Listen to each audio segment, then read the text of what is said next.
Hello, welcome to my channel. ඉතින් අද lesson එකට යන්න කලින් ඔයාලා මව තාම subscribe කරලා නැත්නම් subscribe කරලා මාත් එක්ක එකතු වෙන්න. ඉතින් අද sentence pattern එක තමයි this is the high time to. යමක් කරන්න හොඳම වෙලාව. ඉතින් අපි දැන් බලමු sentence structure එක.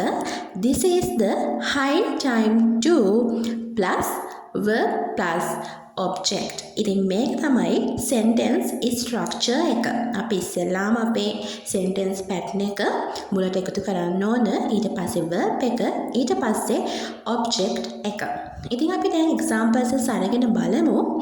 This is the high time to improve the knowledge of English.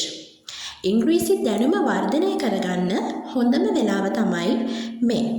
ඉතින් අපේ pattern එක this is the high time to කියන sentence pattern එක අපි මුලට ගන්න ඕන. ඊට පස්සේ verb එක, සාමාන්‍ය verb එක, ඊට පස්සේ object එක.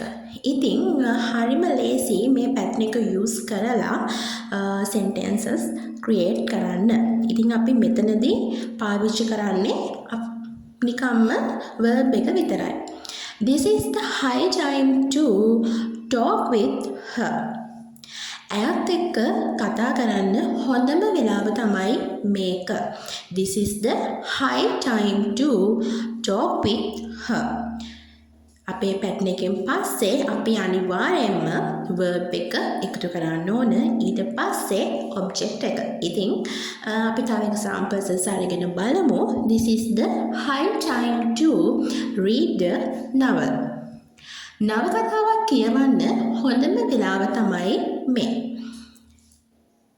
This is the high time to read the novel. ඉතින් මෙන්න මේ විදිහට අපිට හරිම ලේසියෙන් sentences create කරන්න පුළුවන්. ඉතින් අද මේක තමයි මගේ lesson එක. Thanks for watching. මම subscribe කරන්න.